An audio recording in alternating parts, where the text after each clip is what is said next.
Thomas woke before dawn, the swamp still wrapped in a fog that clung to the reeds like whispered secrets. The cold bit through his worn jacket, seeping into bones that ached from years of lonely labor, but the ache in his chest, the hollow, persistent emptiness, was heavier. He lit the lantern by the porch, its golden glow spilling over the muddy path, reflecting in shallow pools of water left from last night's rain. The swamp was silent, save for the softness of moisture settling on leaves and the occasional distant call of a heron. It was a kind of morning that demanded attention, that required patience, that promised change if one was willing to wait for it. He had not planned to arrive here. Not really. The land had been cheap, nearly worthless in the eyes of others, a swamp forgotten by the world, abandoned like a discarded toy. But when he had seen it listed in the old county paper, the words, "swamp land for pennies," had whispered something he could not resist. Perhaps it was the price. Perhaps it was the isolation. Perhaps, somewhere deep beneath the fatigue and regret, he had been searching for a place that could hold the weight of his heart. And there they were, the mare and her foal. He spotted them first through the haze, pale shapes among darker reeds, bodies taut with alertness, eyes glimmering with a cautious intelligence. The foal, unsteady on its legs, mimicked the mare's wary stance, ears flicking, nostrils flaring. Thomas stopped mid-step, boots sinking slightly into the sodden earth. He exhaled, a cloud of warmth in the cold morning, and raised a hand, slow, deliberate, not a gesture of ownership, but of invitation. The mare held her ground, measuring him in a silence more profound than any words. She was beautiful in the way the swamp was beautiful, rugged, raw, mysterious. Ribs hinted beneath her coat, yet her movements carried a quiet strength, a resilience born from years of survival. The foal huddled closer, tiny hooves trembling, eyes wide with mixture of fear and curiosity. Thomas's throat tightened. He wanted to speak, to offer comfort, but he knew the silence mattered more. Actions would speak, where words could not. He knelt slowly, letting the lantern hang low, casting a pool of soft light at their feet. From his coat, he pulled a small bundle of oats and set it on a flat rock, retreating a few paces to give him space. The mare's gaze flickered to the food, then back to him, as if weighing the danger and the promise. The foal took a tentative step forward, then another, and finally lowered its head to nibble. Thomas held his breath. He had no guarantee this fragile trust would endure, no certainty that the swamp would not swallow this brief connection. Hours passed in near stillness. He watched the mare inch closer, the foal following every movement, until they were near enough for him to extend a hand. The warmth of his palm met the mare's nose, and she flinched, then paused. Her muscles tensed, eyes wide, nostrils flaring, yet she did not flee. Thomas felt a pulse of triumph, not loud or brash, but quiet and deep, a tether pulling his own spirit out of his long exile. He did not speak, did not call her name. He simply remained, letting the light of morning and the smell of damp earth carry the message he could not form in words. I am not here to harm you. I am here to see you, to understand you, to walk with you if you will allow it. The mare shifted her weight, lowering her head to his hand again. The foal nudged closer, tiny hooves pressing into soft mud, and for the first time, Thomas allowed himself to smile, unguarded and tentative, like a window cracked open after a long winter. The swamp around him seemed to exhale, reeds swaying gently as if in approval. Sunlight, pale and diffused in the mist, touched the water and the horses' coats, turning every droplet into a miniature prism. Thomas felt a shift in himself he had not anticipated. The ache in his chest softened, replaced by a cautious hope, a sense that this fragile bond, if nurtured, could extend beyond survival into something profoundly restorative. He knelt longer, tracing the mare's jawline with his fingers, feeling the steady beat of her heart beneath his palm. Trust, he realized, was a currency far rarer than money, and he had begun to earn it here in the swamp. But the peace was fragile. Movement in the corner of his eye, a figure standing at the edge of the clearing, made him stiffen. A man, tall and broad, with the posture of someone accustomed to asserting ownership, watched him silently. Thomas's pulse quickened. The stranger's eyes swept over the mare, the foal, and then settled on him. You don't belong here, the man said finally, his voice low, carrying authority and warning. Thomas didn't rise immediately. He stayed and knelt, letting the silence stretch, feeling the tension in the air as thick as the fog around them. The stranger stepped closer, boots squelching in the mud. This land, these animals, they're not yours. You have no right. There was no anger, only a cold certainty, a threat wrapped in civility. Thomas straightened slowly, hands still resting on the mare. His voice, when he spoke, was quiet but unwavering. I didn't come here to take. I came to protect. The words hung in the air, small yet unyielding, carried with them every grief, every loss, every lonely mile that had brought him to this swamp. The mare shifted, positioning herself between Thomas and the intruder, ears pinned back, muscles taut with warning. The foal mirrored her stance, trembling but steadfast. For a heartbeat, all three humans and two animals faced each other in a tableau of defiance and loyalty. Thomas realized in that instant that the swamp had become more than land. It was a sanctuary. It was a promise. And these creatures, in their raw, untamed way, had chosen him as their guardian. The intruder hesitated, uncertainty flickering across his face. He had expected fear, submission, retreat, but found instead a quiet force, a bond that neither scorn nor threat could sever. Thomas's gaze met his, steady and unflinching. If you want to take them, Thomas said softly, you'll have to take more than horses. You'll have to take trust, patience, and every small miracle this swamp has offered. He let the words settle. They were not a threat. They were truth. The stranger took a step back, a muscle in his jaw twitching. Then, without another word, he turned, disappearing into the fog as silently as he had arrived. Thomas exhaled, a long, trembling sigh that carried away months of loneliness and fear. The mare lowered her head, pressing it gently against his shoulder, and the foal nestled close to her side. In that moment, the swamp, once forgotten, became a place of defiance, hope, and quiet triumph.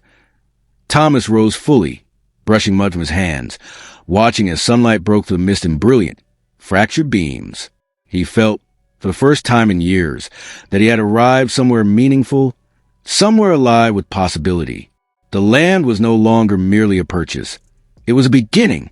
The horses were no longer merely animals. They were partners in a story larger than himself. And for the first time in what felt like a lifetime, Thomas allowed himself to believe that he was not too late to heal, not too late to protect, and not too late to be changed. As he stood in the clearing, mist curling around his boots and the reeds swaying like dancers in a quiet symphony, he understood something profound. The swamp had tested him. The horses had judged him, and he had passed. Not because he was strong, but because he had dared to care. And that care, that fragile, persistent act of love, would be enough to sustain them all, come what may. The mare nudged him one last time, gentle and insistent, and the foal stepped forward, brushing his leg with trust that had been earned, not given. Thomas knelt again, heart pounding, eyes brimming with tears. The swamp seemed to hum around them, alive with quiet acknowledgement. He had found something rare and miraculous, a place where courage met tenderness, where loyalty overcame fear, and where a broken man could begin to feel whole again. The morning after the standoff, the swamp seemed to hold its breath. Fog curled lazily over the water, curling around the horse's legs and draping the reeds in silvery strands. Thomas moved quietly, boots soft in the mud, carrying fresh oats in a worn bucket. The mare and foal were already waiting, their silhouettes framed by the rising sun. There was no hesitation in their approach now. No questioning glances, just the calm certainty of beings who had chosen him as their guardian. He set the oats down on a flat rock, then stepped back, hands open and empty. The mare sniffed first, then dipped her head to eat, the foal mimicking her every movement. Thomas watched them, feeling the quiet swell of pride mixed with something more fragile, fear. The intruder from yesterday had not returned. Yet the knowledge that the world outside the swamp could be harsh and relentless lingered like a shadow. He realized that caring for them was no longer a solitary act. It carried responsibility, and the weight of that responsibility was beginning to press into his chest. By late morning, the first visitors arrived. Children from the nearby town had snuck through the thicket, cautious and wide-eyed, clutching notebooks and cameras. Their whispers floated on the damp air like wind chimes. They had heard rumors of a rancher who had claimed the swamp and tamed wild horses, and curiosity had driven them to this hidden sanctuary. Thomas knelt again, letting the mare in full approach as the children watched from a safe distance. The mare's ears flicked toward them, but she did not flee. The foal stepped closer to Thomas, brushing against his leg, and he realized that the bond they had forged was now extending beyond him. The children lingered, timid smiles spreading across their faces. One girl, small and freckled, reached out a hand, trembling, and the foal sniffed it gently before backing away. Thomas encouraged her silently, his voice unnecessary in the presence of trust being built through action rather than instruction.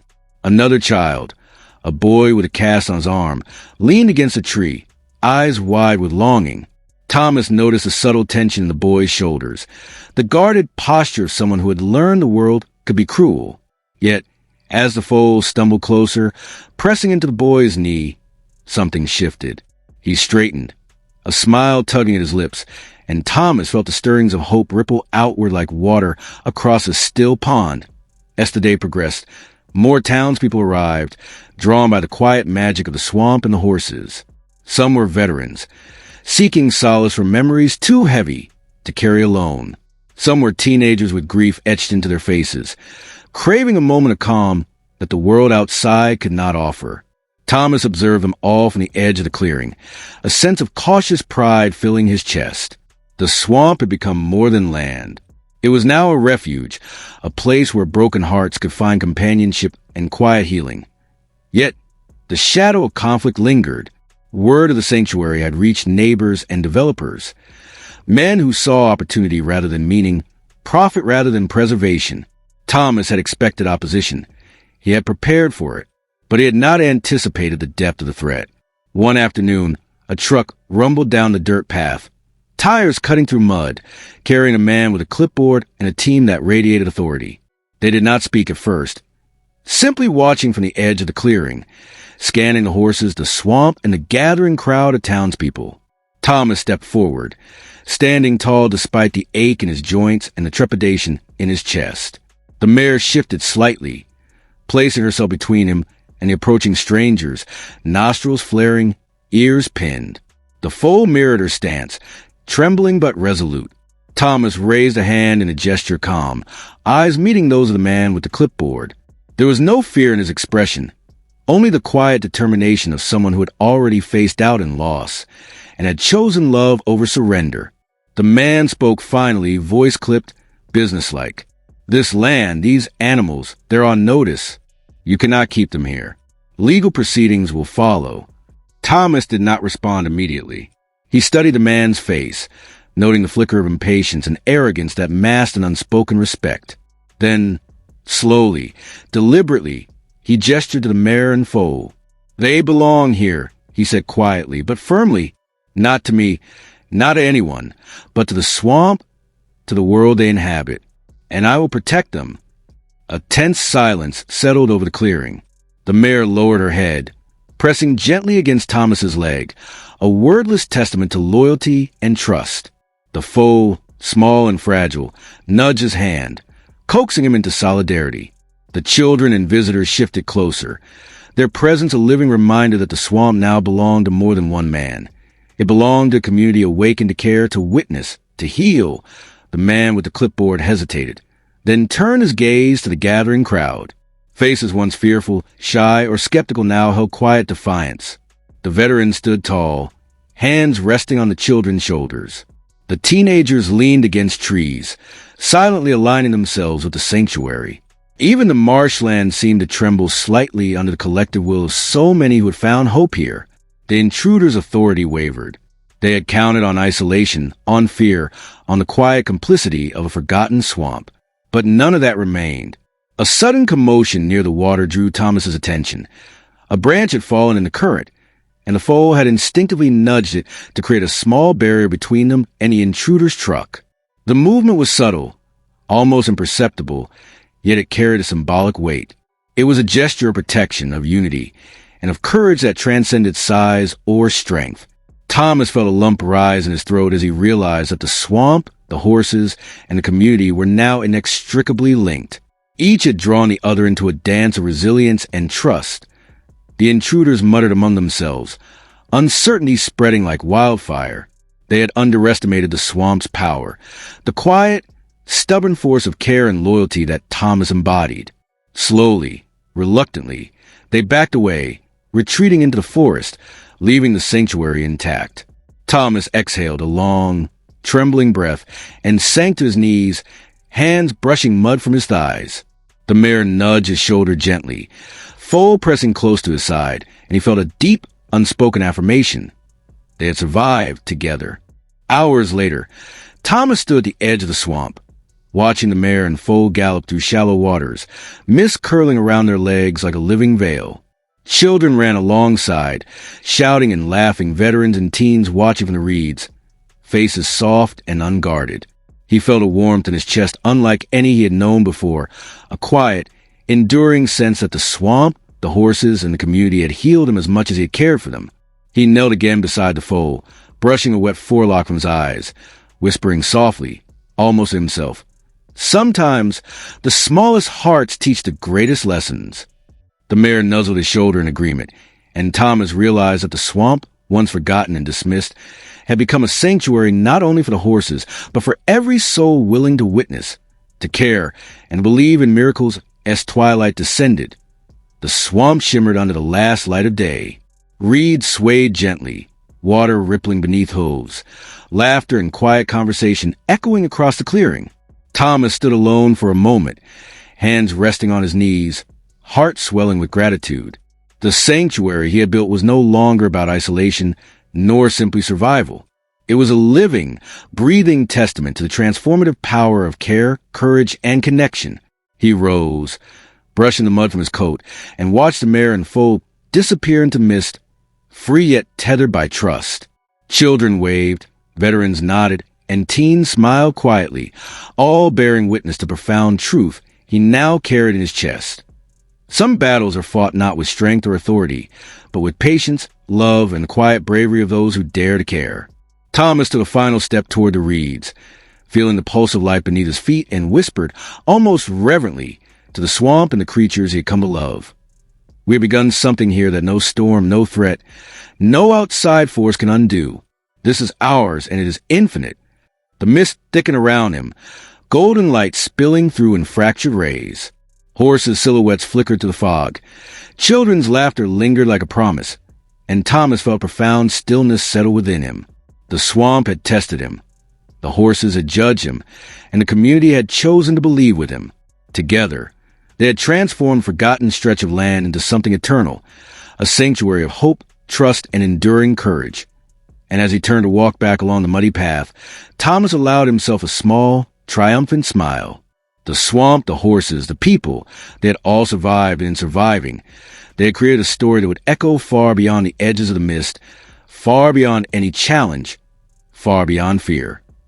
Now, click on the video on the screen to hear a story even more miraculous than this one. You'll cry and then feel whole again. Click it now. We'll be waiting. And don't forget to like, share, and subscribe so more stories like this can reach those who need hope the most.